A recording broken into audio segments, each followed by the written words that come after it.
fallout tonight from a Politico report suggesting that the ailing 89-year-old California Senator Dianne Feinstein may never return to the Senate. Feinstein has been home in San Francisco since March, recovering from shingles, missing dozens of votes in the process. Amid calls to resign, Feinstein asked Senate Majority Leader Chuck Schumer to temporarily replace her on the Judiciary Committee, but that would require full Senate approval. Democratic Congressman Ro Khanna called for her to resign yesterday. Tonight, some Democrats are backing Feinstein. There are so many people who are really concerned about women's rights, who are concerned about the Texas decision with the FDA. And what they want to know is, why can't we confirm these judges? It's interesting to me. I don't know what political agendas are at work that are going after Senator Feinstein in that way. I've never seen them go after a man who was sick in the Senate in that way. With more on this, we are joined by John Phillips, host of The John Phillips Show, every day on KABC 790 Talk Radio. John, thank you for having me on your show earlier today. We're excited to have you on our show tonight. Thank you. So let's talk about this. Speaker Nancy Pelosi, or former Speaker Nancy Pelosi, coming to Dianne Feinstein's defense. You see some other Democrats using this idea that it's misogyny, these attacks against Feinstein. Do you buy that? You know, I never thought I'd come on your show, Alex, and defend not only Nancy Pelosi, the former Speaker of the House, but California Senator Dianne Feinstein. But tonight I am. Being elderly, having health complications, those things are nothing new to the United States Senate. The United States Senate has been a place for elderly people for a very long time. And Dianne Feinstein is experiencing something that many in the past, look at Jesse Helms, look at Strom Thurmond, look at Robert C. Byrd. They have been quite aged, and they have served out their terms in the United States Senate too. And I do think they're picking on her. I think they're picking on her for a couple of reasons. One is because it's a safe seat. They know that if she were to resign, that Gavin Newsom would be able to appoint another Democrat who would vote in lockstep with the majority.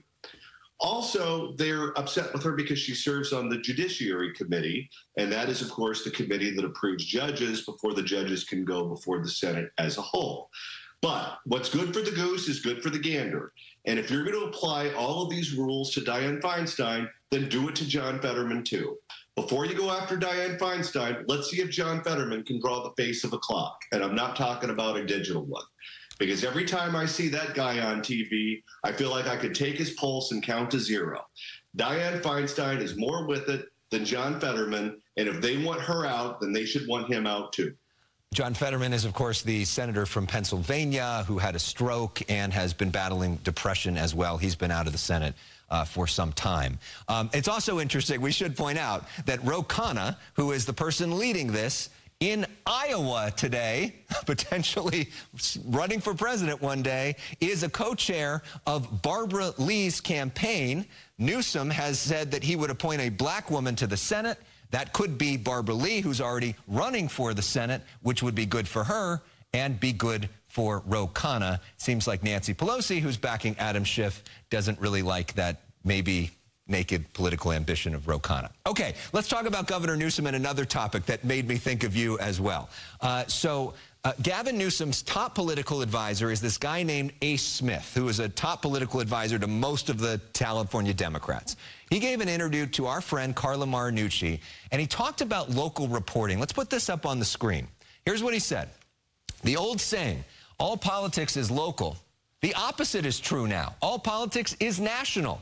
All due respect to the California newspapers, which I love, one story in the New York Times is worth dozens. Basically, this suggestion, and you can see it in what Gavin Newsom does, is that it's way, way, way more important to talk to national reporters than it is to talk to local reporters in the state that you are the governor of, because national reporters get more attention. I know you're not surprised by this, but this sort of felt like saying the quiet part out loud. Yeah, he has no respect for us as the California press corps, which is something that we have known for a long time. He is a lame duck governor. He's running for president. He doesn't care about those of us who report in the state of California because he doesn't need us anymore.